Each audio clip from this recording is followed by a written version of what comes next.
Going on, guys? We got another episode of Goat Talk with the Flagrant 2 and my guy James Hollis, aka SnottieDrippen. We've done a couple of these Goat Talks. Who's the best player from each franchise? We did the Hornets. We did the who's the other one we did? We did the Hornets and we did the It's been like 3 months. I don't remember. yeah. We did the Hornets and we did another team. Man, I should definitely edit this out. That's embarrassing. Nope, leave it in. This is your punishment. Leave it in. Yeah. Well, we've done 2 so far. So this is our third one. The Blazers, bro. Blazers. Hornets and Blazers. Leave it in. The theme so far, we've had younger teams who don't have a super established history. And here we've got another one, the Phoenix Suns, man. They've been in existence for about 40, 50 years. A couple good all-time players, but it's an interesting team, man. How do you feel about the Suns? Do you have any emotional attachment to them? Anything you feel toward the Suns? So first of all, shame on you. I actually went on my way and I made sure I came in Suns orange. I dressed up for the podcast. You did. You, I guess, dressed up for the fucking Pistons or some shit. I don't know. What is that? This is Red the Yankees. You have a baseball hat on too. Yeah, but no, I'm saying the colors. We're talking the color schemes here. Come on, man. Yeah, you're right. I was gonna reach for an orange shirt, but it's too late now. It's too late. Yeah, you already disrespected the Suns. You disrespected Amari and Nash. And Thunder Dan. Yeah, Thunder Dan and my man Rex Chapman. Shout out to Rex. So yeah, you know what? The Suns were really fun, and I remember when they were the cutting edge of the 7 seconds or less, and they were playing fast and shooting threes, and Joe Johnson, they were a broken face away from probably making the finals. Then they even reloaded when he was gone. Raja Bell, just Barbosa. They played fast. They were fun. Nash somehow won 2 MVPs. We'll talk about that later. So yeah, they just Amari was awesome. He was incredible. Such an explosive player. So they were really fun to watch. And then it was sad to see him kind of fall off. And what sticks out to me for them is ownership. Ownership got cheap. I think we can look at a list of their first round of the draft picks that they sold away, and it's ridiculous. From like Rajon Rondo, I should know all these off the top of my head, but they sold off draft picks that were valuable NBA players, and they were being cheap, and it ended up biting them in the butt. They tried, the Eric Bledsoe thing with him and Goran Dragic and Isaiah Thomas, which was fun. Again, they kept trying the fast and fun thing, and the wheel just came off. And last few years, they've been just spinning their wheels in futility, and it's sad because Devin Booker's really good, really, really good. But until he gets a team around him, we won't know how good. And they're still kind of like, look, I like Ayton. You can't. Looking at the pick now compared to with what Doncic's doing, it's really hard to think this team is gonna. I don't know, man. So I feel bad for him. I still think they're kind of fun. I like Oubre. I like Ayton. I love Devin Booker, but until the wins start coming, we're gonna be talking about them as another sad sack team. Yeah, I mean, we'll definitely go into the draft picks. Something that stuck out to me when I was looking up certain shit is that they haven't made the playoffs since 09-10. So that's a decade of just terrible basketball. If it wasn't for the Knicks and if it wasn't for like the Kings, those pathetic teams like that, this would be the team. This would be the laughing stock, So they're lucky that there's worse teams, and that's always even worse. You can't even say we're so bad people talk about us. You know what I mean? And that doesn't sound. That's not great, but you can't even be good at being bad. So yeah, the Suns have been mediocre for, like you said, a decade. Yeah, they've been just good enough that they miss out on, with the exception of Ayton, who was a top pick. But for the most part, if they didn't land Booker later in the lottery, I like, where would this team be? They'd be worse than they are now, and they're not even good. So they got their work cut out for them. Their core is okay. Like you said, I do like Oubre, and that threesome of Oubre and Booker and Ayton, it could be worse. But where is that going to get you in the grand scheme of the NBA right today? That's going to get you 35 wins max, right? I mean, you think Devin Booker is going to keep developing, and he's an all-star type talent. He's great. Oubre would be great as a third or fourth best player on the team. The fact that he has to, he gets so many shots and touches is the problem. The key is going to be Ayton, right? Ayton's kind of a throwback center, nice little jump shot, still a work in progress defensively, in a league where the Rockets just said, we don't need a center. Give me another small forward, and we're going to just run you out the gym. A lot of teams say, Daniel Tice is a 6'8" center who pops out and shoots threes and can block shots and rim run to catch alley-oops. You want your center to do those things, and like Ayton, sure, he can rim run, hopefully, and, dive to the basket. He's athletic and big, but he's also just like, I don't know, man. It's that's going to be the key next season. Even this little, they're in the bubble, right? Are they in the bubble? Yeah, they are. They're a few games out. Let's before we touch on the GOAT stuff, let's talk about the bubble. And uh, Orlando is a bit of a hotbed for, me and you are both, you're in California, I'm in New York. We're both in areas that are not spiking as much as others, but it's definitely still dangerous. And first and foremost, do you think this is actually still going to happen? We're about a month out, a little less. What do you think? They're going to try. They're going to at least start. And it's going to take one or two big names contracting COVID before they shut it down. Even if it's a couple like ancillary role players, they're going to keep rolling. Like, I think that's already in the works. They already said we expect people to get it. I've been, after my initial excitement with the season coming back, I've been beating the drum that they don't need to do it. Like we keep seeing players, contract COVID. We keep hearing the numbers are spiking in Florida, all across the country. Like you said, New York did a pretty good job of getting it contained. Southern California has been great where I'm at because they opened up things too early, right? It's such a weird thing that like the big people are just avoiding the big picture that people are going to die. Not NBA players. I'm saying that people in droves are going to die. We've already had, I don't want to be irresponsible and give it the wrong number, but we've had thousands of COVID deaths already. That's terrifying. And people are still getting it and passing it around. Once my initial excitement came back, I realized that this was not going to go away anytime soon. It wasn't getting better. And the bubble, I guess, is going to be safe, but the workers are going to be going in and out. Like they can't stop the workers from going out. So like how safe is that bubble? So I don't want to see I get it. Other people on Twitter are arguing about the money part, and well, I'm just going forward because it's happening. If I don't want it to happen, I'm not even going to do that. I'll watch it. I'm going to watch it. I'm not going to be I guess maybe it's hypocritical. I'm going to watch it because I love the NBA, and I want like me watching as part of the ratings. If that gets the players paid, that's maybe my way of thinking about it. It seems like it's such an inconsequential thing with everything going on that it's kind of staggering that they're still pushing forward.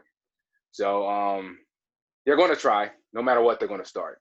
Do they finish? I have a feeling that there's like a 50-50, I'm going to say less than 50-50 chance that they finish all the way.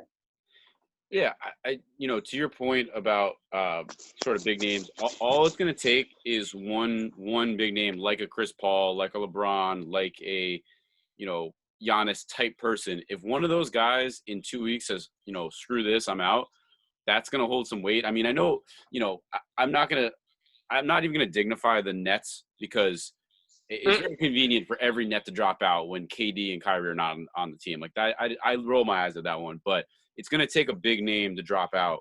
It has to be a consequential player. And then I think other players might consider dropping out.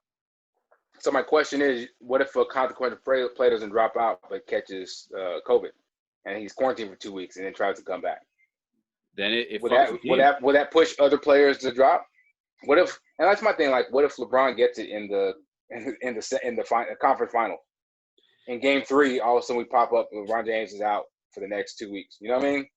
Well, sorry, go ahead. No, I was going to say, it doesn't even have to be LeBron who gets it. If any Laker gets it, then it means that LeBron could get it. I will say, if a LeBron, let's say it's LeBron, if LeBron gets it, I could see Jeannie Buss putting out a statement saying like, you know what, it was fun. We're dropping out of this thing. Like we're taking ourselves out of the running. And honestly, I think that nobody would bat an eye at that. I almost see the opposite, where all the ownership is probably in lockstep. They want this. Every game is money for them. So LeBron or not, like, a game with Anthony Davis on the court, even in a losing effort, is better for them than no games. And it sucks to say that, but that's from their perspective. I'm with you.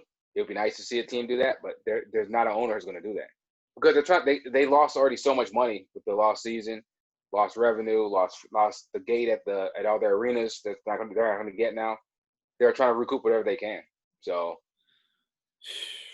man, I mean, like you, I'm basketball obsessed. I'm of course going to watch anyways, and let's move on to our Phoenix Suns centric section here of the best Phoenix Sun ever. So we've got to let's go over the candidates. So threw up a little poll on Twitter. You and I both put one up, and we had a nice chunk of people voting on this, and 200. So posted 3 hours ago. Got 266 votes, and the winner so far is 54% Nash, 41% Charles Barkley, and then Kevin Johnson and Amari Stoudemire, distant third and fourth, with one write-in of Dan Marley, which, appreciate it. Rex Chapman, shout out to him. He was a good son too. But yeah, those are the main candidates, man. Is there anything that stands out to you when you think of those names and the Suns? I guess, and I should have done my research like you told me to. I personally think it should be Barkley, but how long was he a Sun? How many years was he there? Barkley played 4 years with Phoenix, and he packed them in, man. He made the best of it. 4 years, 4 All-Stars, an MVP, a Finals appearance. He basically was 23-11 and 4.5, and yeah, I mean, he was Mr. Sun for a hot minute there. And then Nash was there for how long? So Nash was there 10 years, 6 All-Star games, 2 MVPs, and he was around 14.5 and 10 for his career. So it's a hell of a resume for a team that doesn't have too many. Yeah, go ahead. No, sorry, I didn't mean to cut you off. No, so cool. You're saying I want to say Barkley because I think if we're talking about better player, Barkley or Nash, it's going to be Charles Barkley.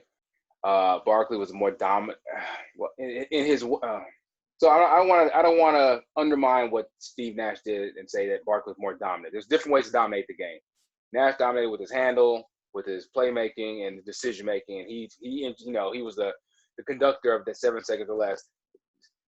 D'Antoni unlocked him. He unlocked the system.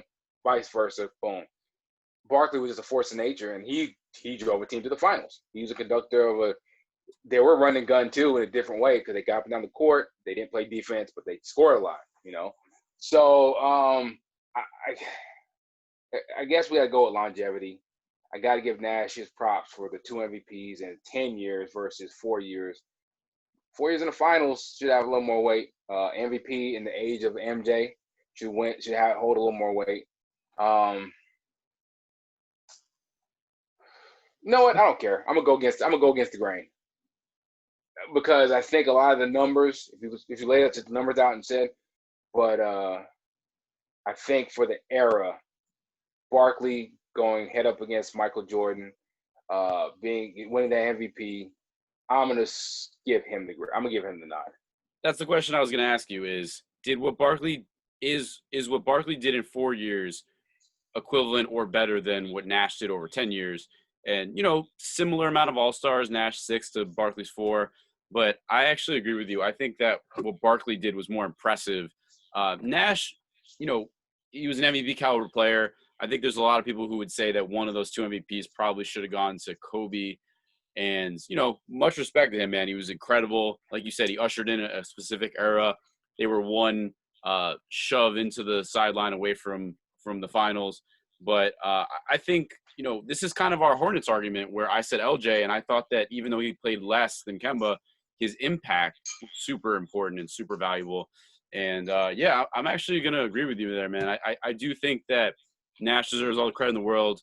But, Barkley's 4 All-Stars, he was in his prime. He was the leader of the team. He took them to the finals in a time where it was much harder to get to the finals. Damn it! So now I'm gonna have to change it and say Nash. I can't agree with you. That's not fun. So I'm gonna say Nash because Nash led a revolution in the NBA, the 3-point revolution. Stoudemire was a big man for sure, but a lot of times they played with, Stoudemire was a, face up kind of big, wasn't a post up guy. The Matrix was incredible there. Sean Marion, there's great players, but Nash amplified everybody. My one knock on Nash is the fact that as great of a shooter as he was a legit elite shooter, right? 50, 40, 90 club. And I'm sure you can look it up for us, how many times he was part of that club. 14 points a game. You know what I'm saying? Like, and I think even him and D'Antoni both have said in the year since, we wish he had been more aggressive, because him being more aggressive, shooting the ball more, that makes more defensive focus for him, and that just opens up for everybody else, and that's what we needed. And it's true. I said that years ago on Twitter, and I got ripped apart by the nerds who were like, not even the nerds. We're all nerds. We're all dorks and nerds on Twitter. But well, you're saying that, but him shooting the ball took the ball out of other people's hands. I'm like, doesn't matter, right? If he gets 20, we're all basketball nerds. I went to Summer League a couple years ago, and the people that I saw, like, I found myself nerding out. I was like, holy shit, that's DeMarcus Cousins. Holy shit, that's Damian Lillard. Holy shit, that's Tom Thibodeau. Like, it's a nerd fest. You ever been to Summer League? Nah, but when I was in Toronto for the game 2 in the finals. I saw Sam Perkins. I saw Big Perk out, Kenny Perkins. I saw Sean Marion up in the spot, gave him dap. I dapped up Perk. I got to dap up a couple of players, so that was cool. So I want to touch on your point about Nash. So he was an elite 3-point shooter, career 43% 3-point shooter. I think to your point, the interesting thing about him is he never averaged more than 4.7 3-point attempts a game. And today's age, like, what does James Harden put up? Like 12 to 15 threes a game? Like 10 to 12, 13 any night. Nash, over his career, if he was putting up even 9 to 10 threes a game, that adds an extra 3 to 4 points per game. Then we're looking at him in a different light. They maybe even have some final appearances out of that. You know what I mean? Like, it's. I mean, even 8. Like 8, even to say 6 to 8, because you just put more pressure on the defense. If you come down and your defender is far enough away from you, we see Dame do it all the time. Steph do it all the time. You can't give them an inch of space. They got to guard you at half court. And if that's the case, that just opens up the floor even more, right? That's just more spacing. They're got to guard you at 40 feet versus guard you at 25 feet. That's a huge difference. And it just puts pressure on the defense. And like it made too much sense to me. They just shoot more, be more aggressive. I get it. You like to run around and drop dimes. Cool, get everybody going. Sometimes you got to be a little selfish as a lead dog. Right. They were playing so up tempo that as soon as he got the rebound, drives down the court. If he just pulls up from 2 or 3 feet behind the line in stride, he's probably banging a lot of those threes and shooting the same percentage. I mean, like you said, he had, let's see. I'm trying to see how many 50, 40, 90 seasons he had. I think 3 or 4, maybe. It's more than one. Right, he was incredible. 1, 2, looks like 4. Yeah, dude, his career free throw percentage is not. He's career 49, 43, 91 for his entire. That's ridiculous. Career. You know what I'm saying? So like, yeah, just be like, you don't got to average 25. Average, and not even more about the scoring average, right? Because you're right. There's some games where they're going to swarm him because he's so aggressive, and then guess what? Boom, drop those dimes, make it happen. So. Yeah, I'm gonna have to change it. No, you know what? You said Nash. I'm gonna stick with Barkley. Shit. All right, there we go. It's tough because this is one of the tougher ones because the Suns franchise is not very old, and we've run into this the 3 times we've done these pods where the younger the franchise, the harder it is to have a clear cut winner for who's the GOAT. Like Bulls, no contest. Like certain teams, no contest. But this is a little more up in the air. Well, it's not also the fact that they just haven't had like Barkley had a finals run, and that was basically it, right? Other than that, and don't get me wrong, the Nash and them had some deep runs, Western Conference Finals, right? But like, there's not a lot of. It's not like, hey, look all the rings they've won. Amari was great for a while. You want to hear Amari? Don't have a lot of. What's that? You want to hear Amari's stats? He's as a Sun, yeah. Let's hear it. Yeah. So the only 4 I really wrote down were Barkley, Nash, Stoudemire, and we'll definitely talk about Kevin Johnson because his stats were sick too. Stoudemire, 8 years, 5 All-Stars. He won the Rookie of the Year, and for his career as a Sun, 21-9, which is pretty damn good, man. He was a good mid-range jump shooter. He had a good soft touch, great around the rim, a great compliment to Nash. He had a little too many injuries, but he did produce as a Sun, man. He did everything that they could have asked out of him. Yeah, he was again didn't defend. He would block a shot here or there because he's so athletic. But man, him and Nash in the pick and roll was just devastating because when he was like a freight train coming out of the middle of the lane. He was so explosive, but he had great feet, very nimble, so he's not gonna just commit charges. He was fast as hell, so he'd outrun most big men on the break. Just toss up near the rim, he's gonna go get it. Putbacks. Was never really super strong rebounder, right? 9 rebounds a game, it's pretty good, but and that up to him, so you want to be a little better rebounder. Not much of a.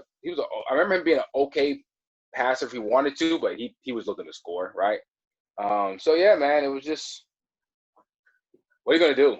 What they're just not. There's just like some franchises that have this like Derrick Rose, Michael Jordan, Scottie Pippen. You could talk great, and of course, Rodman. This team just doesn't have a lot of. We just named them: Barkley, Nash. Stoudemire was good. Kevin Johnson, and we're gonna get them, I guess. But KJ was really, really good. One of the most underrated players, I think, of his era, because he can't in the point guards. You don't think of him as a great point guard. He was really good. One of the first kind of scoring point guards. Still made plays. Pretty athletic. I still remember him the post dunk he put on over Akeem. So he was good. I just don't think of him as like, wow, this all-time franchise great. So. Yeah, I mean, longevity-wise, he's probably somebody might contest this, but I'm pretty sure he's the longest tenured Sun. 12 years, and his career stats are really fucking good. He's 18.7 points at average for his Suns' career, 12 years. 18.7 points, 9.5 assists, 3.4 rebounds, and 3 All-Star games. In terms of longevity, 5 All-NBA teams, 88, 89 Most Improved Player. In terms of longevity, for that franchise, like you said, that doesn't have too much all-time guys, he's definitely in the conversation. But I agree with you. It's like I'd rather have 4 to 5 years of Barkley, what Barkley did, his impact, than I mean, also Kevin Johnson is just not going to be somebody's greatest player ever, but he's certainly in there. He's certainly one of the best players they've ever had, no question. Yep, he's good. He's good. Who's our Suns' all-time leading scorer? I think you said it to me in a text. It was some. I did. I can't remember his name. I think I said it to you when we first started like this Walter podcast. Davis, I think. Yeah, and so I don't even know who that is. It actually is Walter Davis, 15,666. I can't believe I just pulled that name out of my hat. Like you're right, man. Like all-time games played, it's like Alvin Adams. Like I honestly, I don't. No disrespect to him, I don't know who the hell that is. Played in the 70s. But so, actually, yeah, I mean, yeah, it's just one of those franchises, man. Like they just kind of been there. You know what I mean? Barkley had their moment, finals and pretty good runs. Nash had their moment. They were going toe to toe with the best in the West for like the later parts of the 2010s. But then, since then, man, it's been sad. You know who had a chance to be their best player ever, and it's unfortunate for him and them. He got traded in his prime, really. Is Jason Kidd. He's their all-time triple-double leader, and he got traded. He got traded to them at age 23, and he got traded from them at age 27 in the Marbury trade. But man, 5 years in Phoenix, he made 3 All-Star teams, all-time leader in triple-doubles, and he put up great stats. I mean, around 15 and 10, actually very similar to Nash. Rebounds a little bit more, 6.5. But I do think he easily had a chance if he stayed there. That's but kind they of just weren't they just weren't very good, right? I mean, I think they were. Yeah, they just weren't. I don't remember. That's crazy because it's one of those things that you kind of forget. Oh yeah, Jason Kidd was a Sun, and I remember he went blonde for a little while. That was weird. You But know, Dallas, they have their ring. I'm sure they're happy about that. But they had two major, and whenever we do the Dallas pod, I'm sure we'll talk more about this. But they have two major screw ups, and it's trading Nash in his prime and trading Jason Kidd in his prime. And ironically, here we have two guys that were on the Suns, and they were also on Dallas. But man, I mean, Dallas had him at 22 years old, one-time All-Star, shipped him out to Phoenix. Dallas also had Nash, but yeah, I mean, both of those guys' careers. I wouldn't call either of them journeyman per se, but both of them could have been all-time. Nash easily. Kidd easily could have been an all-time Sun, but like you said, man, the story of this franchise is just inconsistency, a little bit of luck, or a little bit of a fortune about 10 years ago, but nothing really substantive. yeah, they're just there. Their owner cared more about saving money than actual maybe the product on the court, and it shows. And like, it's sad, right? I think it should be a good basketball town, right? The weather is not bad. There's a lot to do in Phoenix. Yeah, we'll say whatever else, but like, it should be a good basketball town. Like, the fans want to have something to cheer for, and they just, I mean, last couple of years we thought they were going to turn the corner, and it's just been mediocrity. So, as we often do in this pod, usually the undoing of these franchises is terrible drafting, and this team is obviously no exception.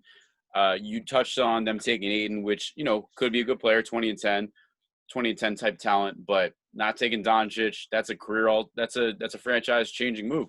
I want to make sure I'm clear. He is a good player. He's a good player.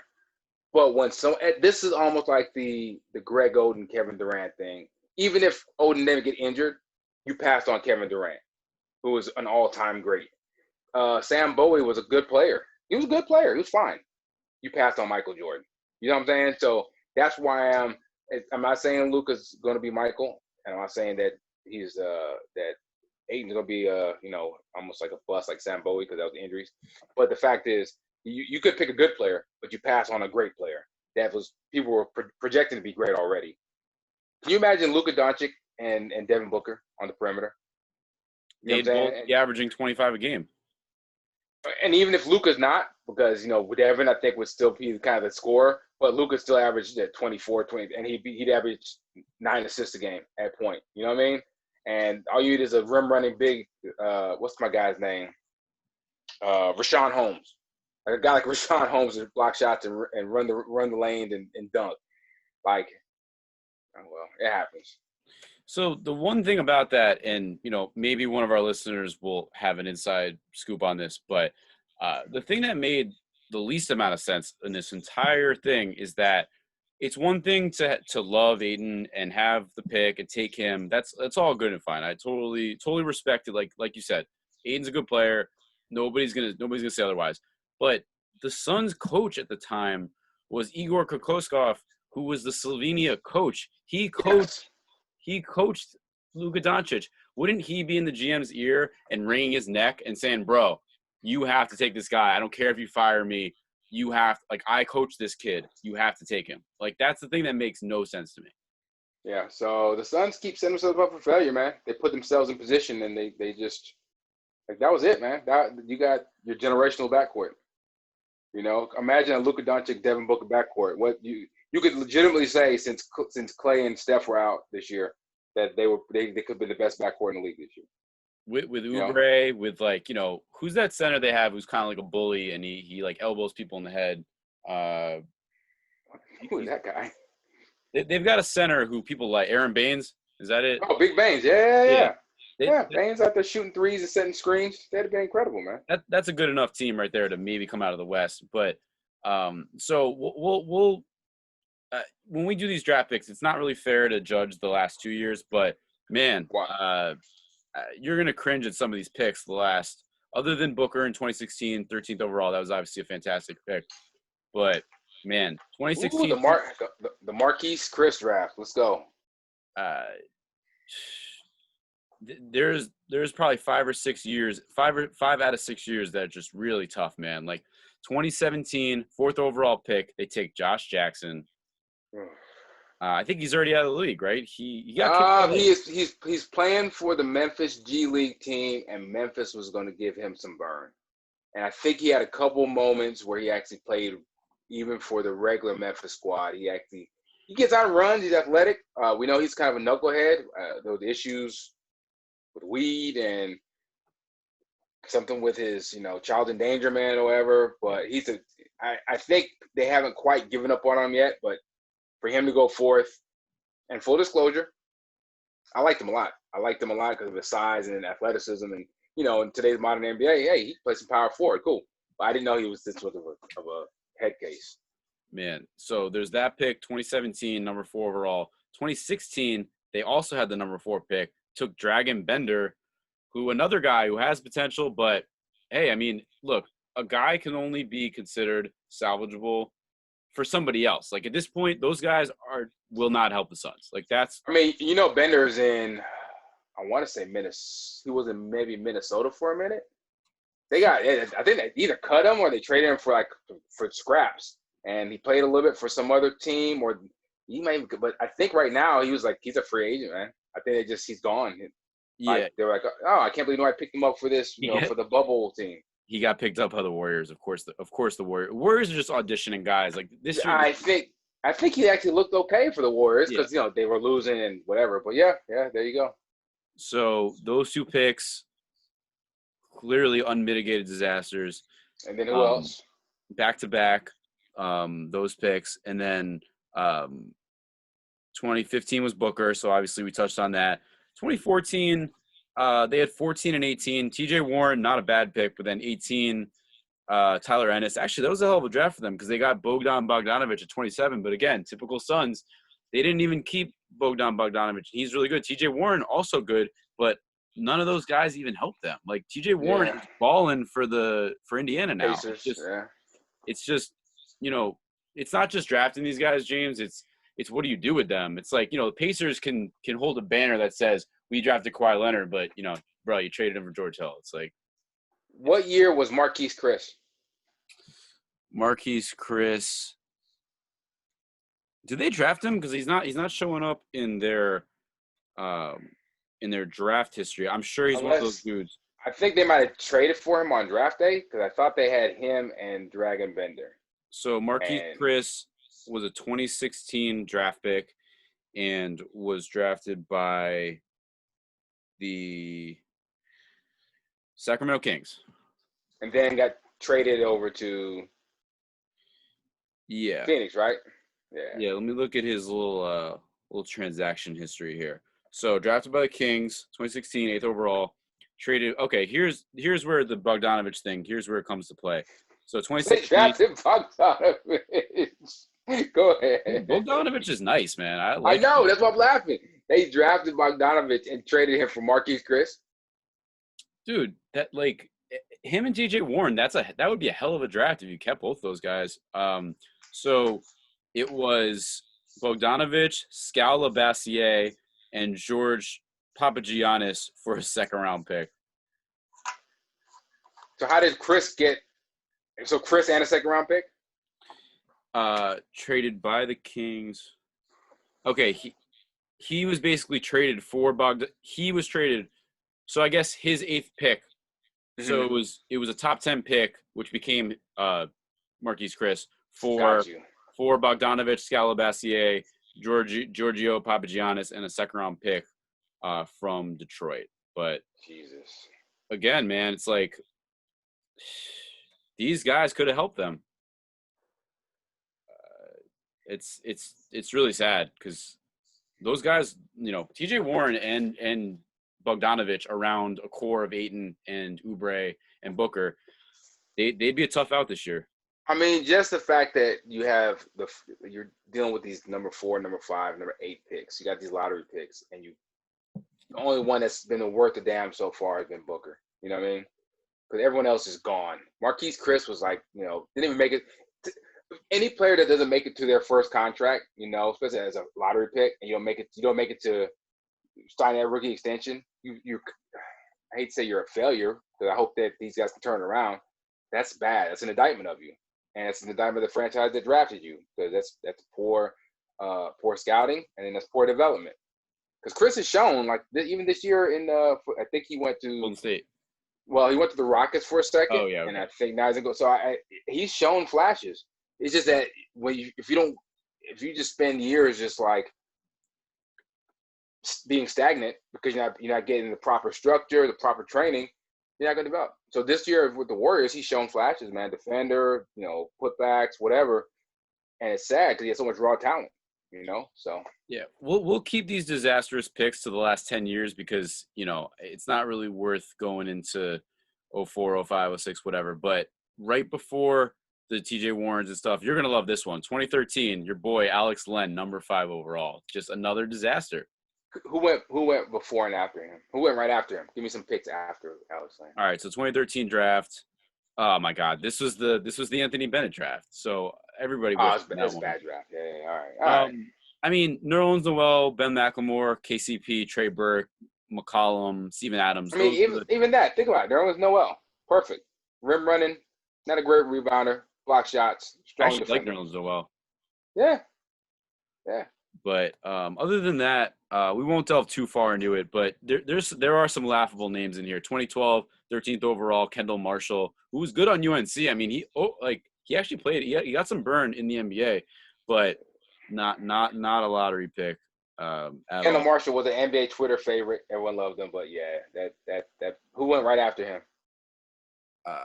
This is 2012, and it was like John Henson, Mo Harkless, Royce White, Tyler Zeller, Evan Fournier. See, like Mo Harkless is still a quality NBA player. And who else? You said John Henson, whatever. Who else?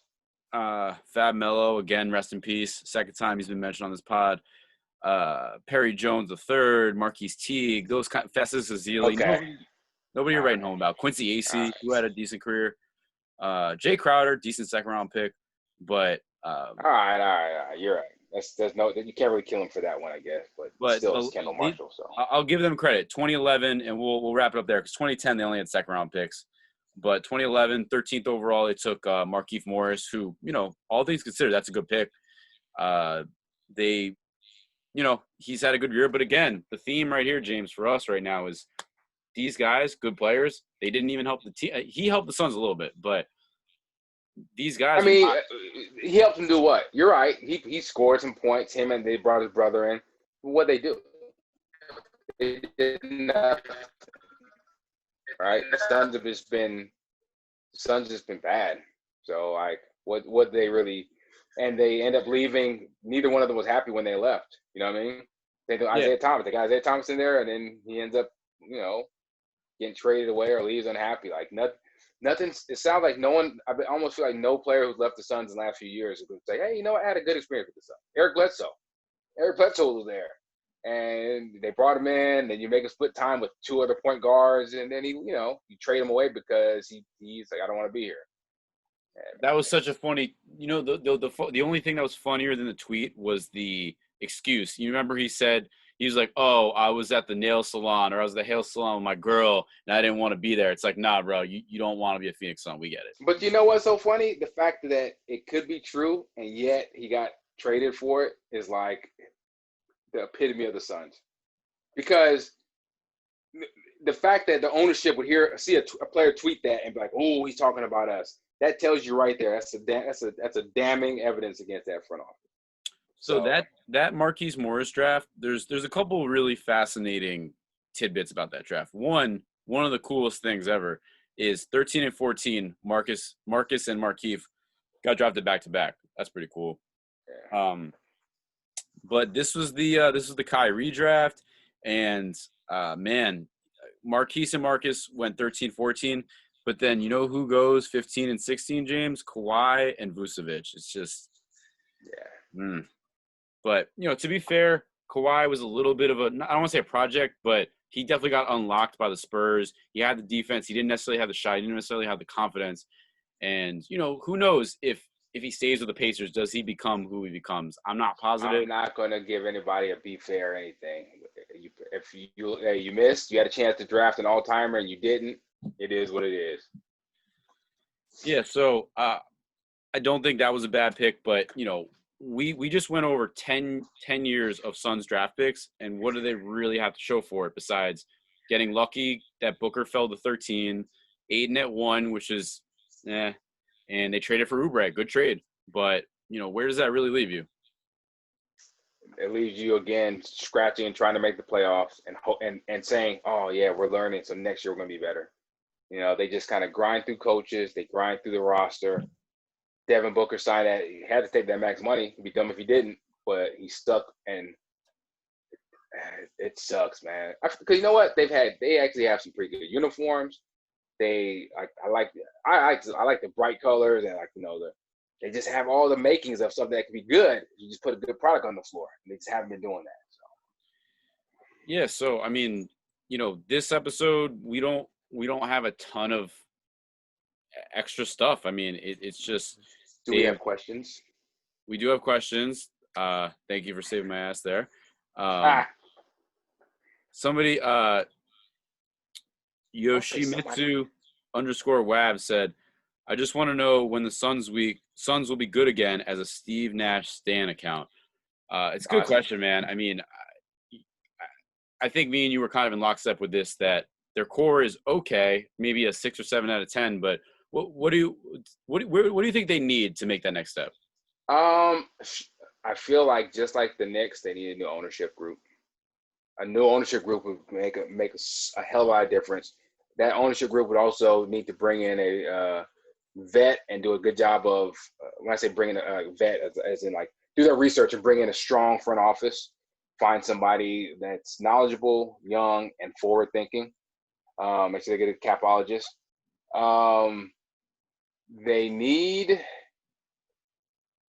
They're all in on Aiden and Booker. So you got your two guard and your main ball. Yeah, you got your main ball handler and you got your big man.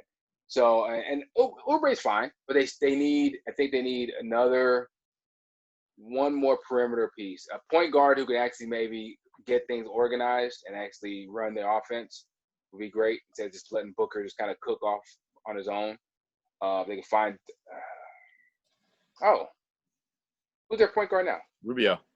Yeah, so Rubio healthy Rubio, I think helps a lot, and I think it looks good in the stretch of Rubio. Perfect. They just need health. They need health and time together. Some stability. Right? They've been churning through coaches. I think our guy who is it, Monty there now? Monty Williams. Is that right? I hope so. I think so. Yeah. So they just need Monty. Just hand him the keys. It is Monty. You like to see more player development from like some of their. They need that guy, the Cam Johnson. They drafted Cam Johnson, another big. Yeah, a big wing who can shoot a little bit. If he develops, and now you got Oubre and Cam Johnson and Booker, and you got Rubio, and then Ayton. Obviously, yeah, I think you're on the right track. Let's just see if finally they can get some lucky breaks and get guys relatively healthy and get time to build together. The ironic thing is what they need is depth, and the guys they had that they drafted that were on their team. Like, imagine that core if they had just TJ plus TJ Warren plus Bogdanovich. They'd be they wouldn't necessarily be beating on the doors of the Western Conference Finals, but they'd be on track. And actually, we did have another question, which was a scale of 1 to 10. How handsome are Rubio and Kelly Oubre? And that came from David Shamdad, Johnny _UT. I'm gonna go 6.5, 7 on Rubio and Oubre. Oubre's got they both have the hair. I think Oubre's got the little bit of a fro. You're looking at me crazy. Was that too high? No, man. That's too. It's well known. Ricky Rubio's a handsome guy. He's a heartbreaker. He's a stud. So I mean, Rubio's like a 9 or 10. And so Oubre, for me, I thought he looks just kind of like any SoundCloud rapper, but apparently, I guess women love him too. Like he's a dynamic, handsome guy. He got the tattoos. He wears the funky clothes. Start the whole Valley Boys thing. So like, I think he's kind of charismatic. It makes me feel so old to see when he wears stuff. I'm like, what is this kid wearing? But that's it. So I think Rubio is like a strong 9.5, and I guess Kelly Oubre like a strong 9 too, probably. Right? I don't know. I mean Booker seems like a handsome dude too, right? They got a handsome team, man. They got a good looking team.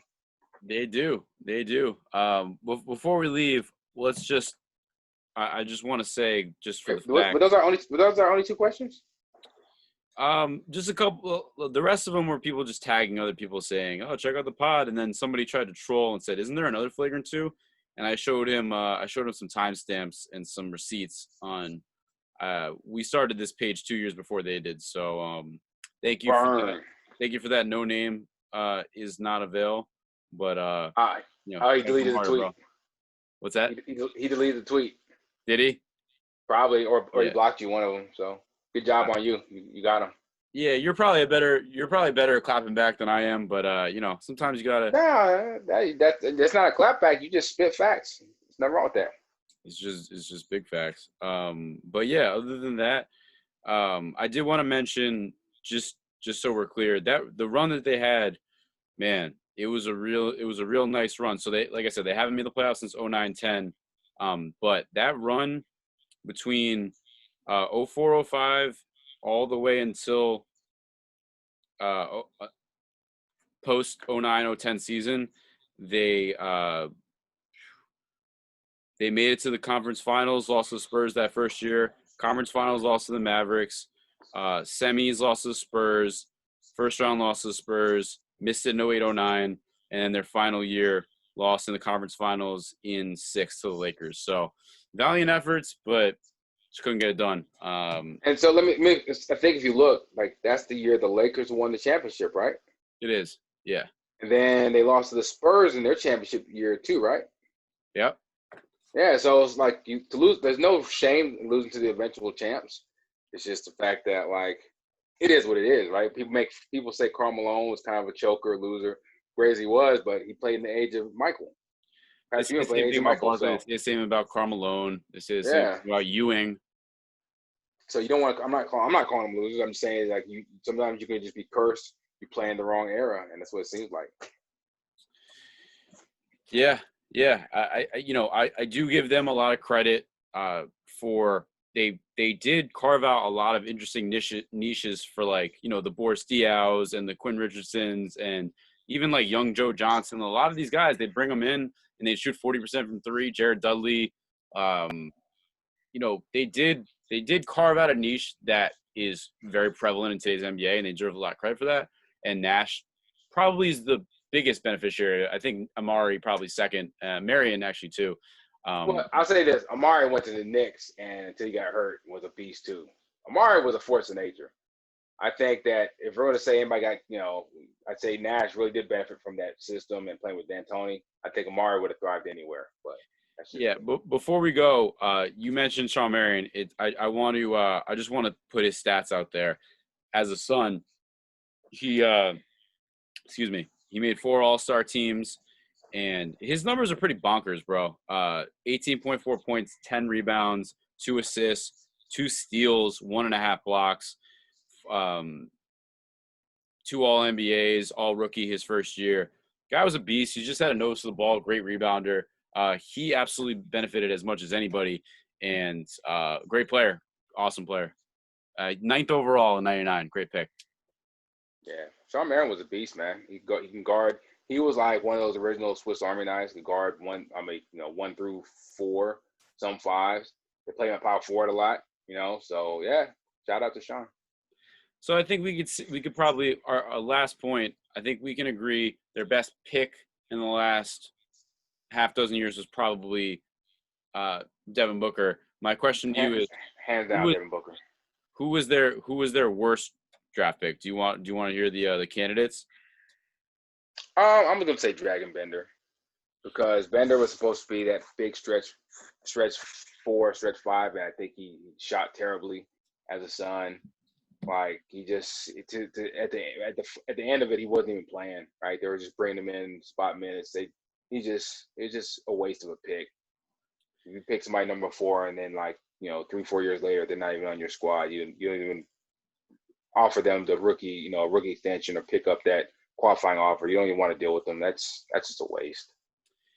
Oh, you know what? I'm sorry. Maybe Josh Jackson might be worse because he was picked even more recently, and he's already moved on from him.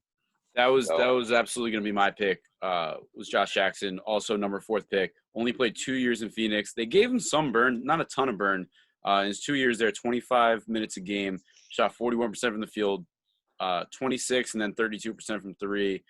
But he was inefficient. He averaged 11, 13 points a game, but it obviously wasn't enough because they ended up trading him. He was traded in 2019 by the Suns with D'Anthony Melton, a 2nd-round pick, 2 second-round picks to Phoenix for Javon Carter and Kyle Korver. Man, that is not Phoenix, to Memphis, right? Memphis. Yeah. Man, they be bad. They gave him away and they gave 2 second-round picks. That's a disaster. Yeah, I got to go with you there. That's probably as bad as the Dragon Bender pick was. Yeah, Josh Jackson was just. And you know what? It's sometimes I think nature versus nurture. It sucks because what happens to Josh Jackson if he goes to a team like the Spurs or the Celtics where he actually has structure and they actually so you never know. But yeah, it's par for the course for the Suns. Yeah, I'll bring up one more, and this is a guy I actually liked a lot. They did just one more draft note. 2019, they had the 6th pick. They did take Jarrett Culver, who I actually liked a lot. I wanted him as a Knick. They traded him to the T-Wolves for Cam Johnson and Dario Saric. So I understand if you're a winning team, Saric is a cool player.